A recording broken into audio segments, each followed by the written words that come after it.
您这是干什么？我看着茶几上整整齐齐摆放的7本红色房产证，完全愣住了。都给你，明天就去过户。妈妈的声音异常坚决。这7套房子我都知道，有市中心的学区房，有新区的大平层，还有商业街的门面房，加起来价值少说也有1000多万。妈妈做餐饮生意这些年确实赚了不少，可突然把所有房产都给我。妈，我不明白，您为什么要这样做？妈妈看了看四周，压低声音说：记住，这事儿绝对不能告诉俊豪。为什么不能告诉他？他是我老公啊。总之不能说。妈妈的表情前所未有的严肃。你只要答应妈就行。大家好，开始今天的分享之前，希望你能给人间烟火点个订阅，我将会分享更多优质的内容。我叫江晴雨，今年29岁，在市里的建设银行当柜员。从小到大，妈妈宋慧兰就是我最信任的人。爸爸在我10岁那年出车祸去世了，妈妈一个人把我拉着大，真的很不容易。妈妈原本只是个卖早餐的小贩，推着3轮车在街头巷尾叫卖包子豆浆。我记得小时候，每天凌晨4点她就要起床和面，准备一天的生意。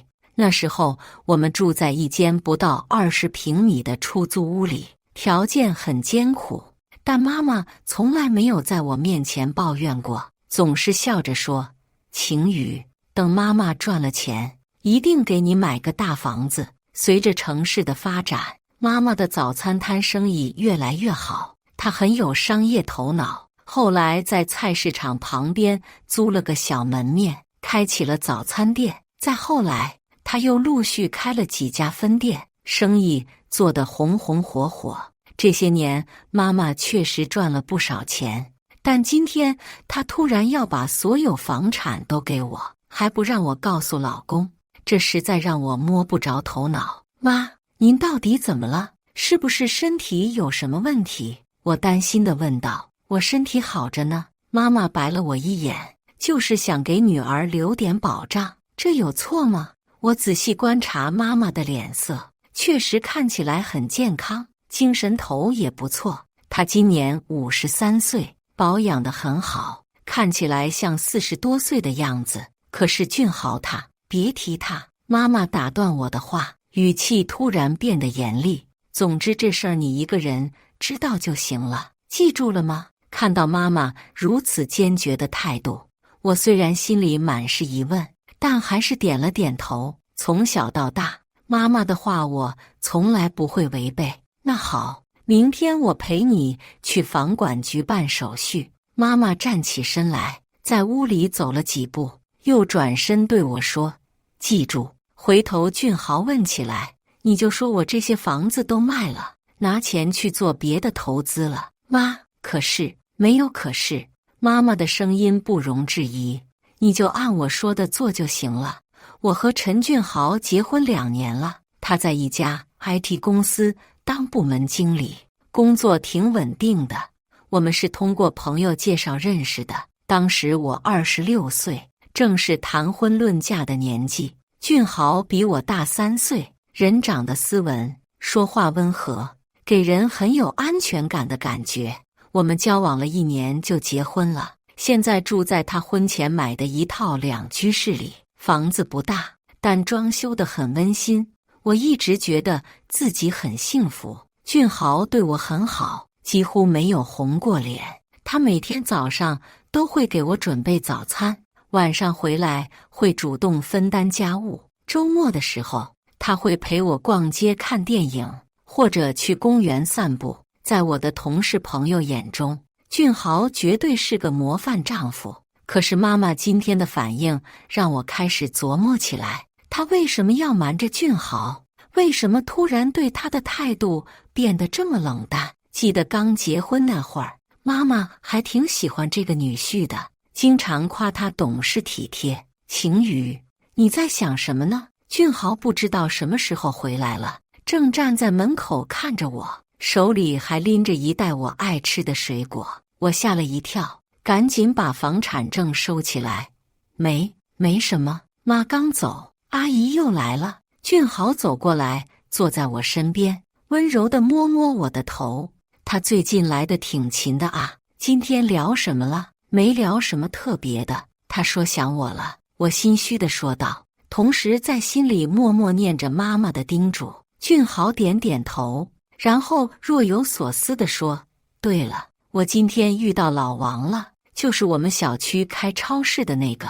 他说最近看到你妈开着新车在新区转悠，好像在看房子。我心里一紧，想起妈妈的叮嘱，可能是想换个地方开分店吧，也有可能。俊豪笑了笑，阿姨生意做得这么好，确实该考虑扩张了。不过现在房价这么贵，投资压力也不小吧。他的话听起来很随意，像是在聊家常，我也就没有多想。毕竟作为女婿，他关心岳母的生活状况也是应该的。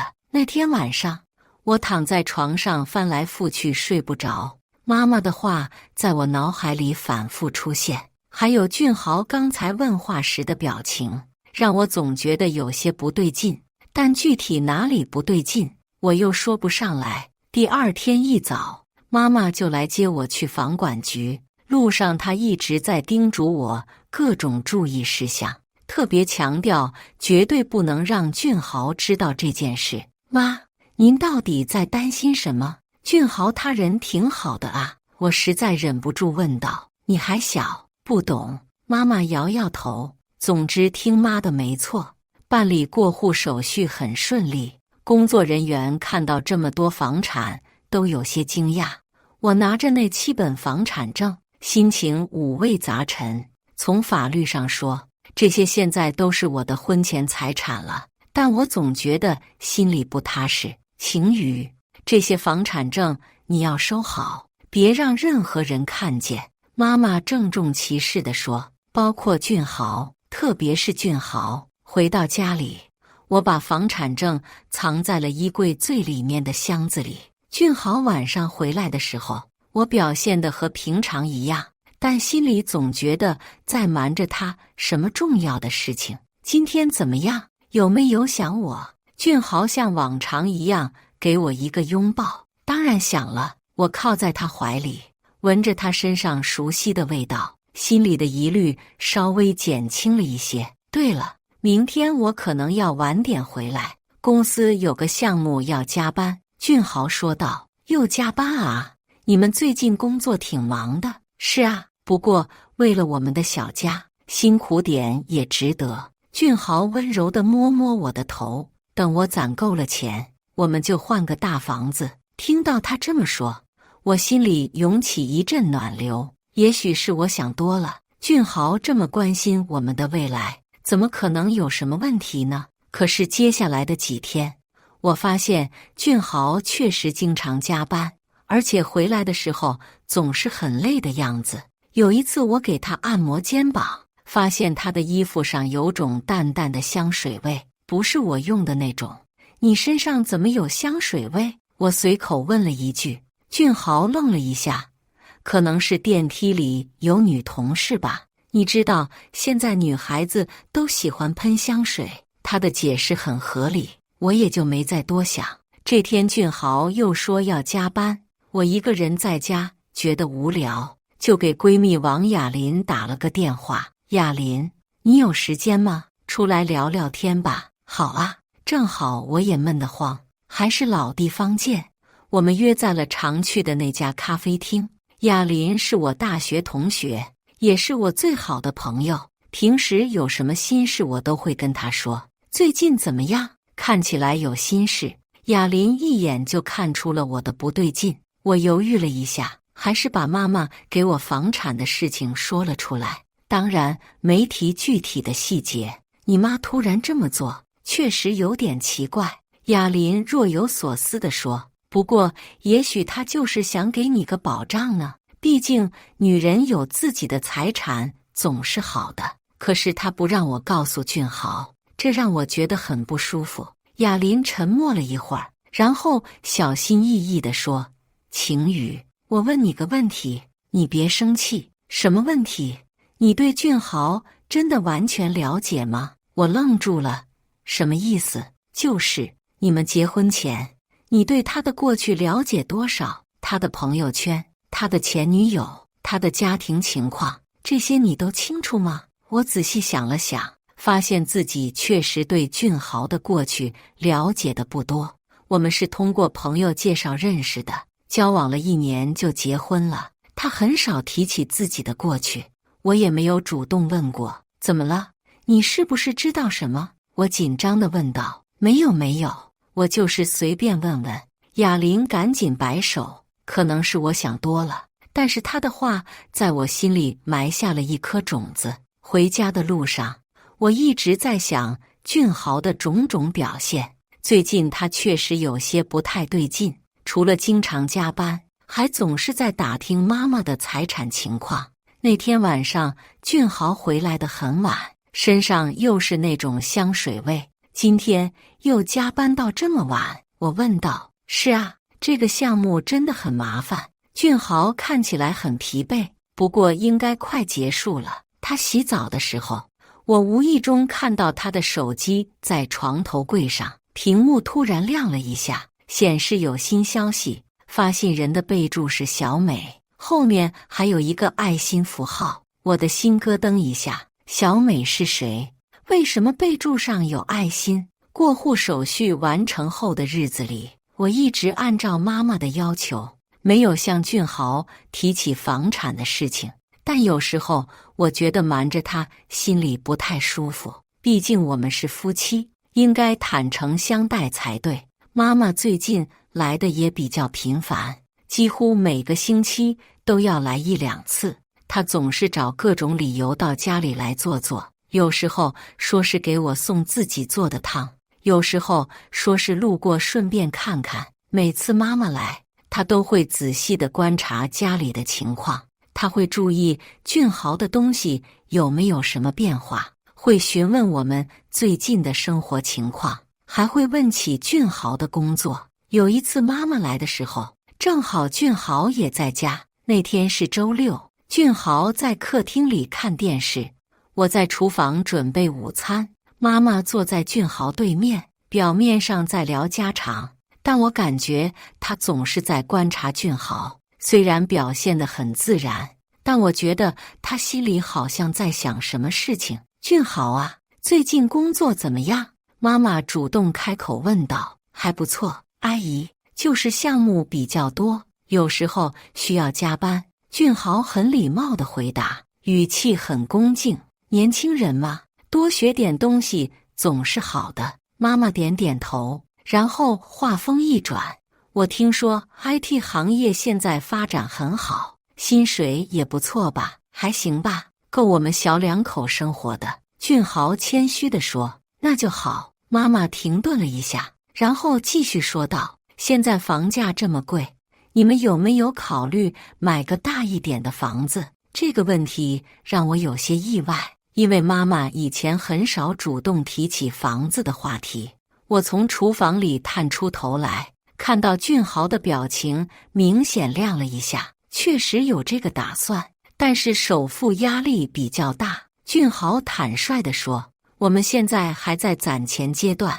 妈妈若有所思地点点头，如果需要帮助的话，可以跟我说。虽然我也不是很富裕，但多少能帮点忙。谢谢阿姨，不过我们想靠自己的努力。俊豪很有礼貌地拒绝了。当妈妈提到可以帮忙的时候，俊豪很礼貌地拒绝了。看起来确实是个有自尊心的男人。阿姨，您最近生意怎么样？听说餐饮行业现在挺赚钱的。俊豪转移了话题。还行吧，就那样。妈妈的回答很简短，态度明显比刚才冷淡了一些。我是想，如果阿姨有多余的资金，现在投资房产也是不错的选择。房价一直在涨，买几套房子出租也能有稳定收入。俊豪继续说道，语气中带着一丝建议的意味。妈妈看了他一眼，然后淡淡地说，我的钱都投在生意里了，哪有多余的？那真可惜。现在确实是投资的好时机。俊豪似乎有些失望，但很快又恢复了正常。不过阿姨的餐厅生意这么好，应该也很赚钱吧？我在厨房里听着他们的对话，觉得俊豪表现得很得体。他对投资房产的建议听起来也很专业，可能是因为他在 IT 公司工作，对这些理财知识比较了解。午饭时，妈妈显得有些沉默，不太愿意多说话。俊豪倒是很努力地活跃气氛，不断地找话题聊天，还主动给妈妈夹菜。饭后，俊豪说要出去买点东西，妈妈等他走了以后，才对我说：“晴雨，俊豪这个人，你要多留个心眼。”妈，您这话是什么意思？我不解地问。没什么特别的意思，就是提醒你一下。妈妈摆摆手，女人啊，任何时候都要保持清醒的头脑。妈，您是不是对俊豪有什么看法？我直接问道。我能有什么看法？他是你选的老公，我当然希望你们好。妈妈的语气有些无奈。我就是觉得，算了，不说了，你们自己的事情，你们自己处理。妈妈的话让我更加困惑，她到底发现了什么？为什么总是欲言又止？那天下午，俊豪回来后心情很好，还给我买了一束花。今天阿姨来了，我应该表现得不错吧？他笑着问我。当然，妈妈夸你懂事呢，我违心地说道。因为妈妈实际上并没有夸他。那就好。俊豪满意地点点头。我一直很尊敬阿姨，她一个人把你养大真的很不容易。听她这么说，我心里的疑虑又减轻了一些。也许妈妈真的是想多了。俊豪这么尊敬她，怎么可能有什么不好的想法呢？接下来的几天，我开始更加仔细地观察俊豪。我发现他确实有很多不对劲的地方，比如他说加班，但有一次我给他送忘记的文件到公司，前台却说他今天请假了。当我问起这件事时，他说是临时出去谈客户了。还有一次，我在整理衣服的时候，从他的口袋里调出了一张电影票存根，是2张连号的票，但那天他明明说在加班。这是什么时候的票？我拿着票根问他。俊豪看了一眼，很自然地说：“哦，这个啊，是跟客户一起看的，为了拉近关系嘛。2张票。”是啊，客户带了他女朋友。他的解释依然很合理，但我心里的疑虑越来越重。最让我不安的是，他最近总是会试探性地问起房子的事情。晴雨，现在房价涨得这么厉害，要不我们也买套房子投资？我们哪有那么多钱可以贷款啊？或者找家里人借一点？你妈这些年生意做得不错，应该有一些积蓄吧？每当这个时候，我都会想起妈妈的叮嘱，绝对不能让俊豪知道那些房产的事情。他的钱都在生意里赚着呢，拿不出来。我继续按照妈妈的说法回答。俊豪总是会露出失望的表情，然后说：“那好吧，看来只能靠我们自己努力了。”我开始失眠了，每天晚上躺在床上，脑子里都是各种疑问。俊豪到底在隐瞒什么？他为什么这么关心我家的财产？妈妈又为什么要瞒着他？这种状态持续了将近1个月，我发现自己变得有些敏感。总是在注意俊豪的一举一动，这种感觉让我很不舒服。在银行上班的时候，我也经常走神。有一次，一个客户来办业务，我竟然把他的存款金额录错了，还好同事及时发现了错误。领导找我谈话，关心地问我是不是最近有什么心事。没有，可能就是有点累。我敷衍地回答。不知道该怎么解释自己的状态。有一天，雅琳约我吃饭，她说想尝尝新开的那家湘菜馆。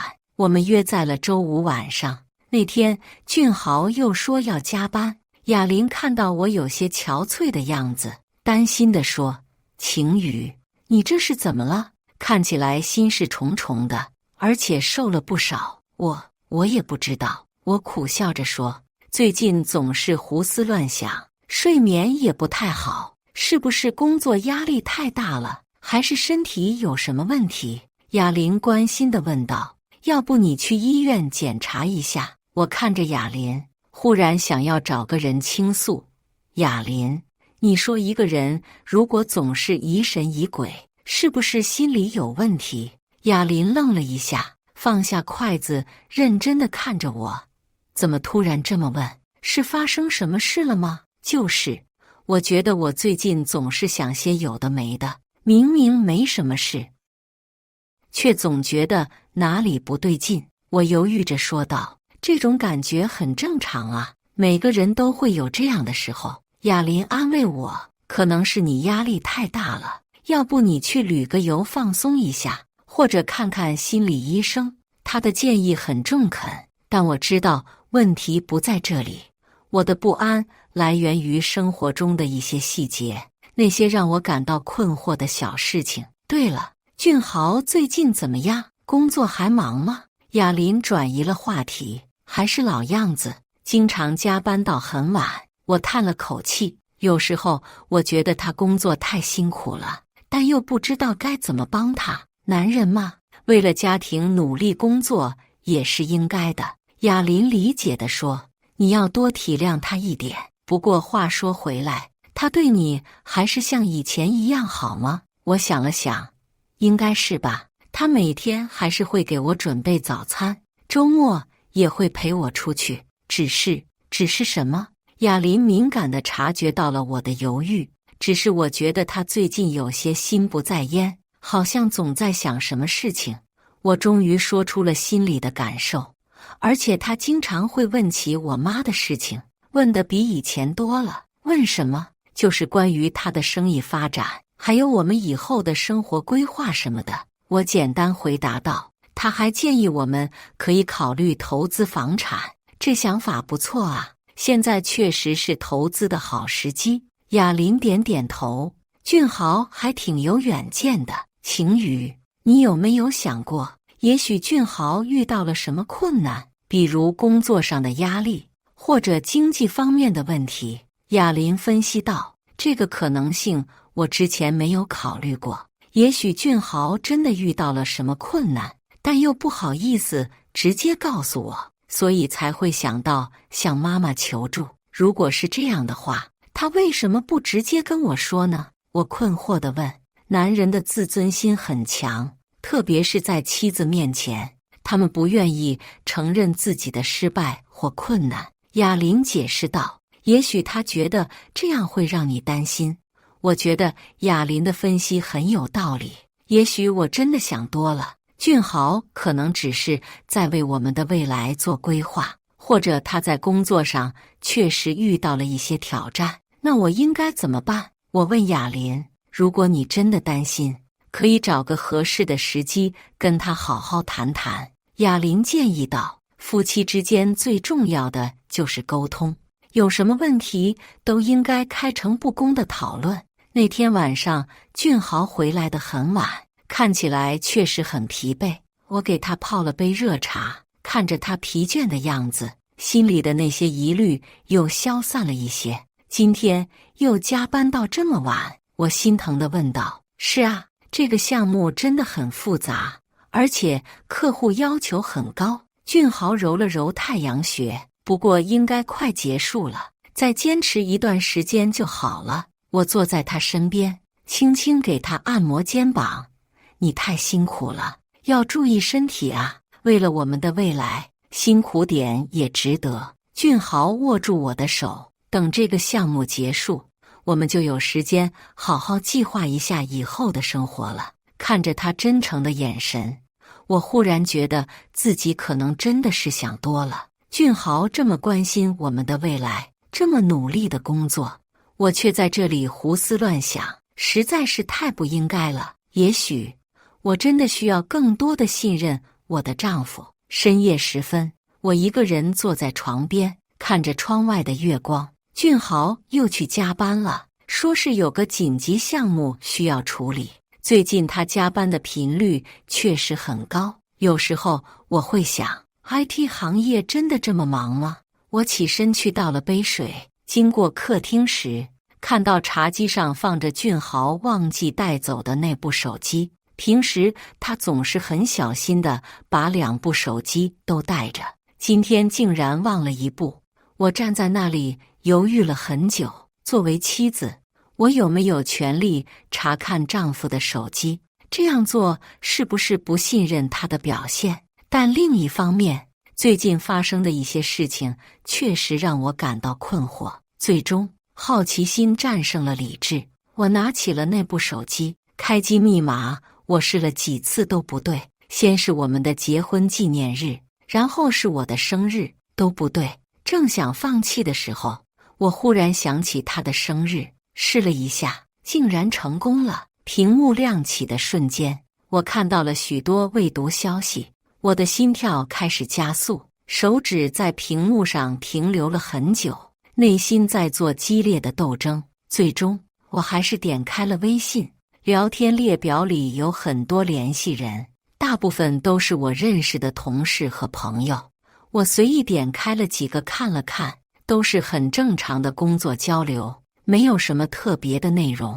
但是当我继续往下翻的时候，发现了一些让我感到困惑的对话。有几个联系人的备注很奇怪，我完全不知道是谁。其中一个备注着小美红心的联系人特别引起了我的注意。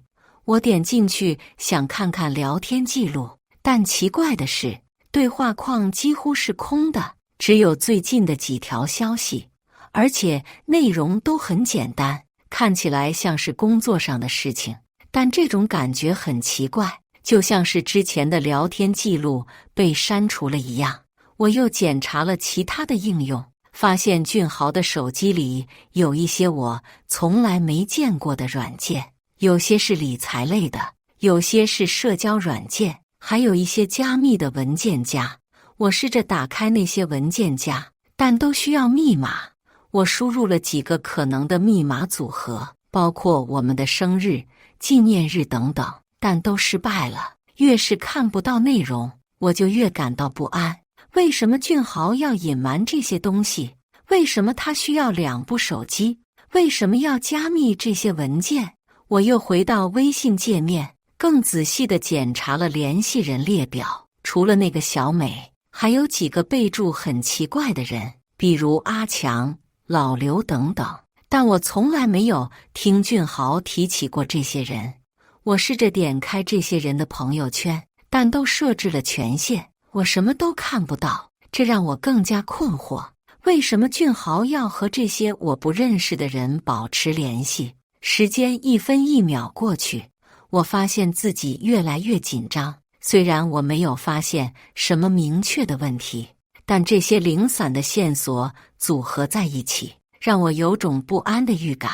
这种感觉就像是在拼一幅拼图，虽然我拿到了几片碎片，但关键的部分都缺失了，让我无法看到完整的画面。我想起妈妈最近的种种表现，她对俊豪态度的转变，她反复强调的保密要求，还有她欲言又止的神情。也许她真的知道一些我不知道的事情。就在我还想继续查看的时候，楼下传来了熟悉的脚步声，俊豪回来了。我的心脏几乎要跳出胸膛，慌忙关掉手机，胡乱塞回原来的位置，然后我飞快地跑回卧室，钻进被子里装睡。但是我的心跳声在安静的夜里显得格外响亮，我担心他会听见，呼吸也变得不自然。我努力让自己平静下来，但效果不大。房门被轻轻推开，俊豪蹑手蹑脚地走了进来。我能感受到他在床边停了下来，似乎在观察我是否真的睡着了。我拼命让自己的呼吸变得均匀，但内心却在疯狂地翻滚着。刚才看到的那些内容，虽然没有明确的证据，但那种不对劲的感觉却越来越强烈。过了一会儿，俊豪轻手轻脚地走向浴室，听到水声响起，我才敢稍微放松一点。我躺在黑暗中，眼睛盯着天花板，脑海里不断回想着刚才看到的一切。虽然我没有发现什么决定性的证据，但那种直觉告诉我，事情可能没有表面看起来那么简单。妈妈，你是不是真的知道些什么？您为什么要我对俊豪保密？您到底担心什么？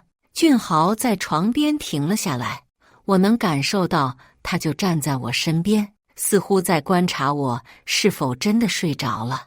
我拼命让自己的呼吸变得均匀，但内心却在疯狂地翻滚着。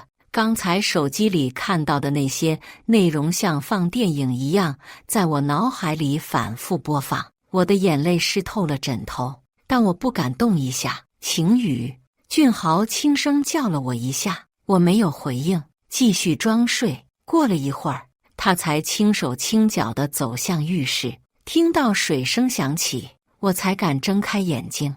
天花板在黑暗中显得那么陌生，就像此刻躺在我身边的这个男人一样。第二天早上，俊豪像往常一样给我准备早餐，还贴心地问我昨晚睡得好不好。看着他温柔的笑容，我差点以为昨晚看到的一切都是梦。今天又要出差几天，你一个人在家要照顾好自己。俊豪一边整理领带一边说。出差？去哪里？我问道。公司的项目，要去外地谈客户。他亲吻了一下我的额头。等我回来给你带礼物。看着他离开的背影，我忽然想起手机里的某些信息，我的手不由自主地握紧了拳头，指甲几乎嵌进了掌心。中午的时候，妈妈突然来了，她看着我苍白的脸色，皱起了眉头。晴雨，你怎么了？看起来很不好。我看着妈妈关切的眼神，忽然有种想要全盘托出的冲动，但话到嘴边，我又咽了下去。妈，我的声音有些颤抖。如果有一天，我发现了一些不愿意相信的事情，我该怎么办？妈妈的表情瞬间变得严肃起来，她紧紧盯着我的眼睛。你是不是发现了什么？就在我准备开口的时候，放在茶几上的手机忽然响了起来。我看了一眼来电显示，整个人都僵住了。俊豪在床边停了下来，我能感受到他就站在我身边，似乎在观察我是否真的睡着了。我拼命让自己的呼吸变得均匀，但内心却在疯狂地翻滚着。刚才手机里看到的那些内容像放电影一样，在我脑海里反复播放。虽然没有明确的证据，但那种不对劲的感觉却越来越强烈。晴雨，俊豪轻声叫了我一下，我没有回应，继续装睡。过了一会儿，他才轻手轻脚地走向浴室，听到水声响起，我才敢睁开眼睛。天花板在黑暗中显得那么陌生，就像此刻躺在我身边的这个男人一样。第二天早上，俊豪像往常一样给我准备早餐，还贴心地问我昨晚睡得好不好。看着他温柔的笑容，我差点以为昨晚看到的一切都是梦。今天又要出差几天，你一个人在家要照顾好自己。俊豪一边整理领带一边说。出差？去哪里？我问道。公司的项目，要去外地谈客户。他亲吻了一下我的额头。等我回来给你带礼物。看着他离开的背影，我忽然想起手机里的某些信息，我的手不由自主地握紧了拳头，指甲几乎嵌进了掌心。中午的时候，妈妈突然来了，她看着我苍白的脸色，皱起了眉头。晴雨，你怎么了？看起来很不好。我看着妈妈关切的眼神，忽然有种想要全盘托出的冲动，但话到嘴边，我又犹豫了。妈，我的声音有些颤抖。如果有一天，我发现了一些不愿意相信的事情，我该怎么办？妈妈的表情瞬间变得严肃起来，她紧紧盯着我的眼睛。你是不是发现了什么？就在我准备开口的时候，放在茶几上的手机忽然响了起来。我看了一眼来电显示，整个人都僵住了。电话是俊豪打来的，但显示的号码不是他平时用的那个，是昨晚我在那部手机里看到的号码。我颤抖着接起电话：“喂，晴雨，是我。”俊豪的声音从电话里传来，但听起来有些不自然。我刚到机场，忘记告诉你一声。哦，好的。我努力让自己的声音听起来正常。对了，这几天我可能联系不上，项目比较忙，你有什么事可以先找朋友帮忙。挂断电话后，我看向妈妈，发现她的脸色也变得很难看。晴雨，那个电话号码你以前见过吗？妈妈的声音很低。我摇摇头，心里的不安感越来越强烈。妈妈深深地看了我一眼，然后说：“我想是时候告诉你一些事情了。”妈妈起身走到窗边，背对着我站了很久，似乎在思考该怎么开口。晴雨，你还记得我为什么要把房产都给你，还不让你告诉俊豪吗？妈妈转身问道。记得，但我一直不明白为什么。我老实回答。妈妈叹了口气，走到我身边坐下。因为我发现了一些关于俊豪的事情，我的心跳开始加速。什么事情？大概3个月前，我有个做生意的朋友无意中提到，看到俊豪和一个年轻女孩在外地的高档餐厅吃饭，举止很亲密。妈妈的语气很平静，但我听得出她在压抑着什么，也许是工作上的事情。我下意识地为俊豪辩护，开始我也是这么想的。妈妈摇摇头，但后来我让人悄悄调查了一下，发现的情况比我想象的要复杂得多。我感觉血液在往上涌。您发现了什么？俊豪这个人，他的过去并不像他告诉你的那样简单。妈妈的话像重锤一样敲击着我的心脏。他曾经结过婚，还有过一个孩子。什么？我震惊地站了起来。这不可能，他从来没有告诉过我。不仅如此，他还因为赌博欠下了巨额债务。妈妈继续说道，这些债务至今还没有还清。我感觉整个世界都在旋转，腿软得几乎站不住。我一直以为自己嫁给了一个诚实可靠的男人，但现在妈妈告诉我，他竟然有这么多秘密。妈，您说的是真的吗？我的声音在颤抖。妈妈从包里拿出一个文件夹，递给我，这些都是调查到的资料，你自己看看吧。我颤抖着手打开文件夹，里面有很多照片和文件。照片里的俊豪和一个年轻女孩在不同的场所，看起来确实很亲密。还有一些债务文件，上面清楚地写着他欠款的金额和时间。最让我震惊的是一张结婚证的复印件，上面确实有俊豪的名字和照片，但新娘不是我。这个女人是谁？我指着结婚证上的女人问道。她的前妻，5年前离的婚，孩子判给了女方。妈妈解释道，离婚的原因就是他赌博成性，还欠了很多外债。我瘫坐在沙发上，感觉整个世界都崩塌了。这2年来，我一直生活在一个巨大的谎言里。那他为什么要娶我？我哽咽着问道。妈妈的眼中闪过一丝愤怒。还能为什么？当然是冲着我们家的财产来的。他怎么会知道你有这么多房产？这就是最让我生气的地方。妈妈的语气变得冰冷。他是有预谋的，他们这些人会专门打听哪些家庭有钱，然后想办法接近。我想起俊豪总是询问妈妈财产状况的情况，原来这一切都是有计划的。我用颤抖的手翻看着那些资料，每一份文件都像是在撕裂我的心。有银行的欠款记录，有高利贷的催债单，还有一些我看不懂的合同文件。妈，这些债务加起来有多少？我勉强开口问道。将近200万。妈妈的回答让我倒吸一口凉气。200万，这是一个我无法想象的数字。我和俊豪结婚这2年来，他从来没有在我面前透露过一点关于债务的事情。那个女孩是谁？我指着照片里和俊豪很亲密的年轻女人问道。据我了解，她叫小美，是俊豪的情人。妈妈说这个词的时候，明显很不舒服。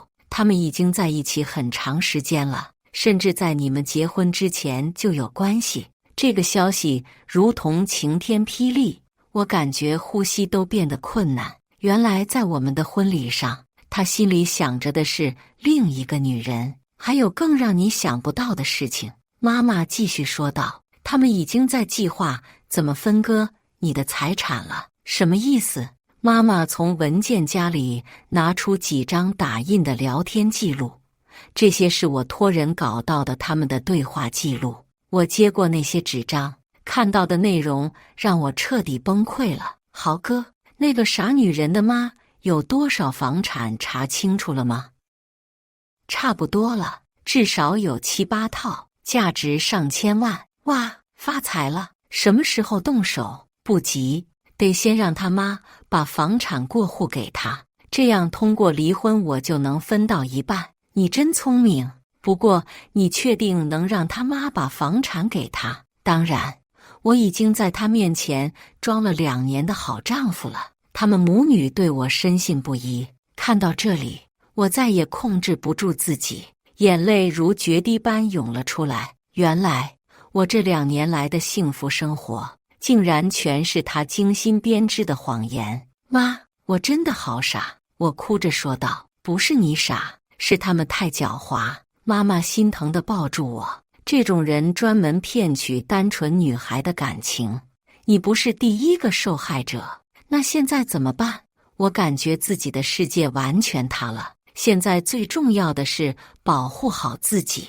妈妈的语气变得坚定起来。幸好我提前把房产过户给了你，按照法律，这些都是你的婚前财产，他1分钱都拿不到。我这才明白妈妈的良苦用心。如果不是她的先见之明，我现在可能已经落入了俊豪的圈套。妈，您是怎么想到要调查他的？我擦了擦眼泪问道。一个母亲的直觉吧。妈妈苦笑道。他刚开始表现得太完美了，完美的不像真的，而且他总是有意无意地打听我们家的财产状况，这让我很警觉。我想起之前的种种细节，俊豪确实经常会问起妈妈的生意和投资情况，当时我还觉得他是关心我们，现在才知道他是在摸底。那我们现在应该怎么办？我努力让自己冷静下来，要不要直接和他摊牌？妈妈摇摇头，不能着急。如果现在就揭穿他，他可能会狗急跳墙，做出什么极端的事情。那您的意思是，我们要将计就计，让他自投罗网？妈妈的眼中闪过一丝狡黠。既然他想要你的财产，我们就让他看看自己到底能得到什么。接下来的1个小时里，妈妈和我制定了一个详细的计划。我们决定继续装作什么都不知道，等俊豪自己露出马脚。记住，在他主动提出离婚之前，你不能表现出任何异常。妈妈叮嘱我，如果是他主动提出离婚，那么按照法律，他就是过错方，不仅分不到财产，还要承担相应的责任。可是妈，我不知道自己能不能装得下。我担心地说。看到他，我就想到那些聊天记录，心里就很恶心。为了保护自己，你必须坚持住。妈妈握住我的手，记住，我们现在掌握着主动权。他们还不知道我们已经发现了真相。那天下午，我请了病假，在家里仔细地研究了妈妈带来的所有资料，越看越觉得毛骨悚然。俊豪这个人的欺骗能力简直让人震惊。他不仅在感情上欺骗了我，在经济上也是个彻头彻尾的骗子。那些债务记录显示，他曾经用假身份证贷款，还用别人的名字开公司来逃避债务。最让我愤怒的是，他和那个叫小美的女人已经同居很长时间了。照片上显示，他们甚至一起去旅游过好几次，而那些时间他都告诉我是在出差。3天后，俊豪回来了，他带了一盒我爱吃的特产，笑容还是那么温柔。想我了吗？他像往常一样给我一个拥抱。当然想了，我强迫自己表现得自然，但心里却在翻江倒海。这次出差谈下了一个大项目，公司可能要给我升职加薪。俊豪兴奋地说，到时候我们的生活就会更好了。听着他信口开河的谎言，我心里只有恶心。但我记住了妈妈的话，必须装作什么都不知道。真的吗？那太好了。我努力表现出高兴的样子。接下来的几天里，俊豪开始更加频繁地提起房产投资的话题。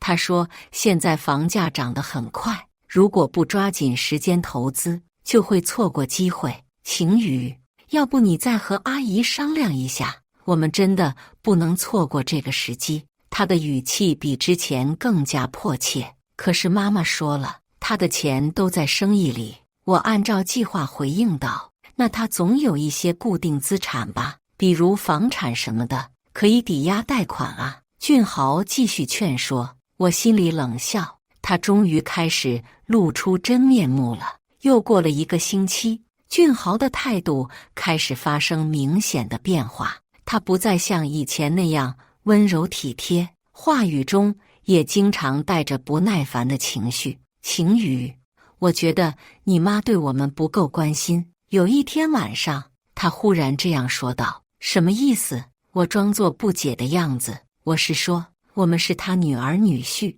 他应该支持我们的发展才对。俊豪的语气有些抱怨，现在有这么好的投资机会，他却不愿意帮忙。我心里冷笑，他终于开始抱怨了。妈妈，他可能有自己的考虑吧。我淡淡的说道。什么考虑？难道他不希望我们过得好吗？俊豪的声音开始带着怒气。我怀疑他是不是对我有什么成见，这就是他的真面目。一旦得不到想要的东西，就开始翻脸了。俊豪，你这样说妈妈不太好吧？我故意表现出不高兴的样子。我说的有什么不对吗？俊豪开始和我争吵。我们结婚2年了，他什么时候真正帮过我们？这是我们结婚以来第1次这样大声争吵。看着他愤怒的样子，我终于看清了这个人的真面目。第2天，妈妈来看我，看到我眼睛红肿，关心地问发生了什么。她开始急了。我把昨晚的争吵告诉了妈妈。很好，这说明我们的计划奏效了。妈妈点点头，她已经开始失去耐心了。接下来我们该怎么做？继续等。妈妈的语气很坚定，她很快就会主动提出离婚的。果然，又过了几天，俊豪的态度变得更加冷淡。他不再给我准备早餐，周末也不陪我出去了，而且他经常很晚才回家，有时候甚至整夜不归。我知道他肯定是去找那个叫小美的女人了，但我装作什么都不知道。终于，在一个周五的晚上，俊豪提出了那个我一直在等待的话题。晴雨，我觉得我们不太合适。他坐在沙发上，语气很平静地说道。什么意思？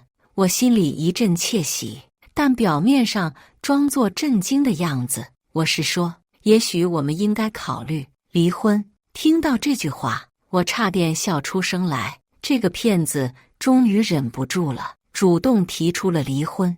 为什么？我装作很伤心的样子。是不是我哪里做得不好？不是你的问题，是我们性格不合。俊豪继续编着谎言，与其这样痛苦下去，不如好聚好散。可是我们才结婚2年啊！就这样放弃是不是太可惜了？我继续演戏。晴雨，你要理解我。俊豪装出一副很无奈的样子，感情的事情勉强不来。我心里想，演技还真不错，可惜遇到了错误的对象。接下来的几天里，俊豪一直在劝我同意离婚，他说得很冠冕堂皇，什么为了彼此的幸福，什么好聚好散，听起来像是为了我好，但我知道他心里在想什么。他以为离婚后能分到我的财产，然后就可以和那个小美双宿双飞了。俊豪，我需要时间考虑。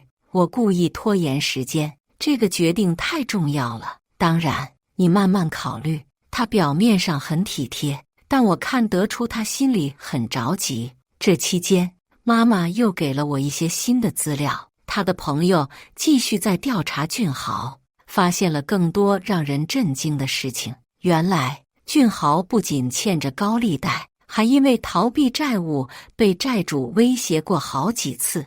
那个小美也不是什么好人，她曾经帮助俊豪骗过其他女人的钱。妈，他们这是职业骗子啊！我看着那些资料说道。是的，而且很可能你不是他们的第一个目标。妈妈的语气很沉重。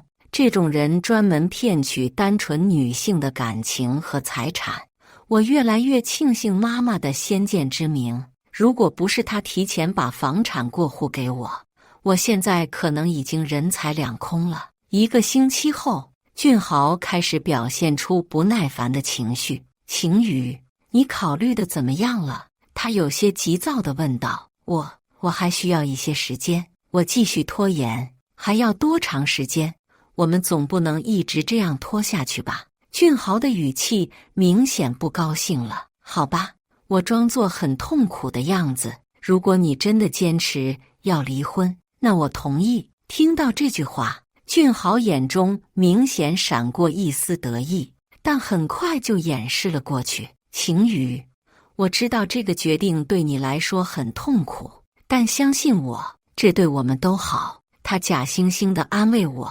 那我们什么时候去办手续？我问道。越快越好吧，免得夜长梦多。俊豪迫不及待地说道。看着他急切的样子，我心里冷笑。他恐怕做梦都想不到，自己已经掉进了陷阱里。第2天，我们来到了民政局。俊豪表现得很积极，早早就准备好了所有需要的文件。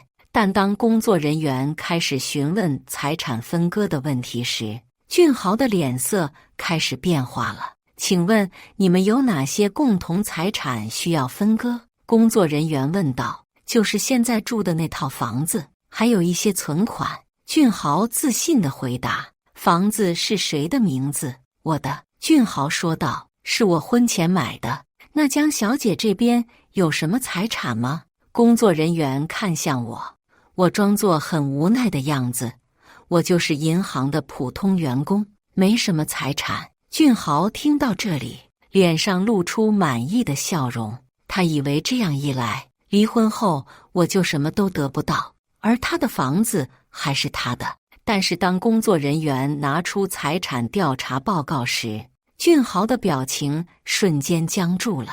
根据我们的调查，江小姐名下有7套房产，总价值约1200万元，这些都是您的婚前财产，离婚时不参与分割。俊豪的脸色瞬间变得惨白，他不敢置信地看着我。晴雨，这是怎么回事？我装作很惊讶的样子。什么房产？我怎么不知道？其实我们早就和工作人员串通好了，就等着看俊豪的反应。陈先生，还有一个问题，工作人员继续说道。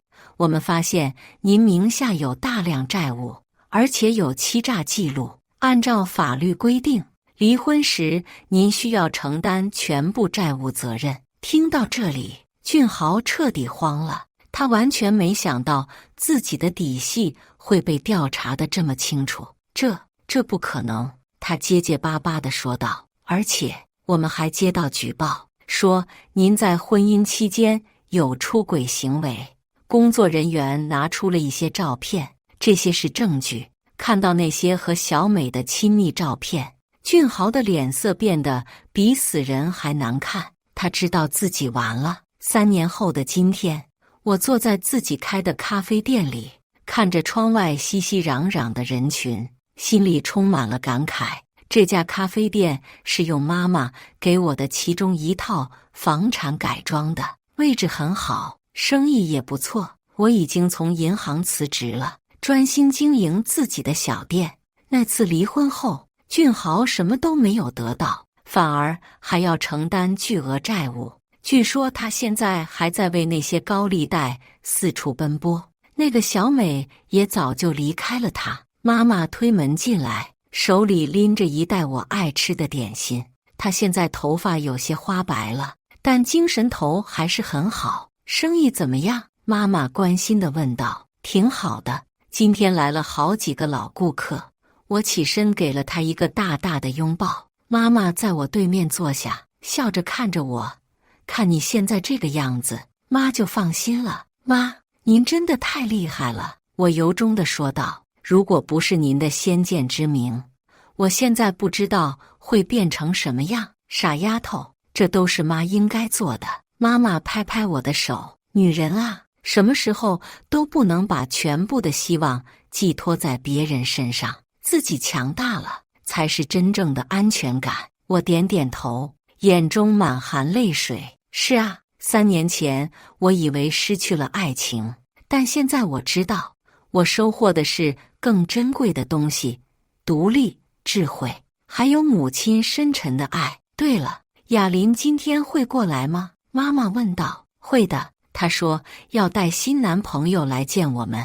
我笑着说，这次看起来很认真。那就好，雅琳也该找个靠谱的人了。妈妈点点头。不过这次你可要帮他把关，别再遇到像俊豪那样的骗子。放心吧，妈。经过那件事，我现在看人的眼光可厉害了，我自信地说道。确实，经历了那次感情骗局后，我变得更加成熟和理智。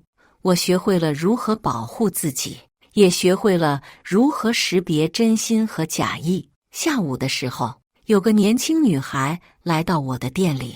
她看起来很憔悴，一个人坐在角落里默默地哭泣。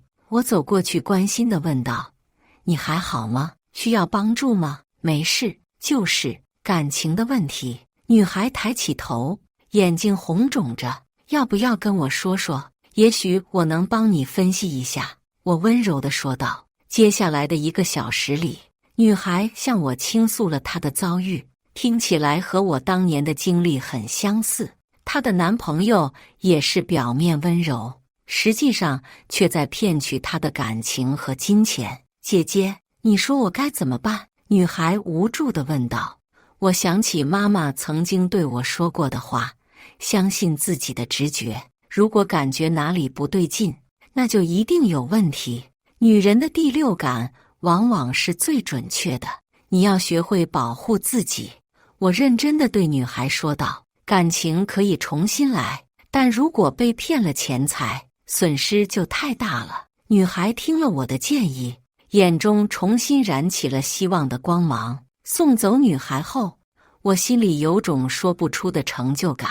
也许这就是人生的意义吧，用自己的经历去帮助别人，让更多的人避免走弯路。晚上，妈妈和我一起整理店里的账本，看着不断增长的营业额，我心里充满了自豪。妈，谢谢您当初的坚持，我真心地说道。如果不是您强迫我接受那些房产，我现在可能还在为生活发愁。这就是我为什么要把房产给你的原因。妈妈笑着说，女人必须要有自己的事业和财产，这样才能在任何情况下都保持独立。我明白了，妈。我用力点点头，我会一直记住您的话，也会把这些道理传给更多的人。看着妈妈慈祥的笑容，我心里充满了温暖。3年前的那场风波，虽然让我痛苦，但也让我成长。我学会了如何爱护自己，如何识别真伪，如何在困难中保持坚强。更重要的是，我明白了母爱的伟大。妈妈用她的智慧和勇气保护了我，让我在最危险的时候有了最强的后盾。现在，我已经不再是那个天真的小女孩了，我有了自己的事业，有了独立的思考能力，有了保护自己和帮助别人的能力。这一切都要感谢我的妈妈，她真的太厉害了。以上就是今天分享的故事。大家有什么想说的、想吐槽的，欢迎在下方评论交流。也更希望能给人间烟火点个订阅，我将会分享更多优质的故事内容。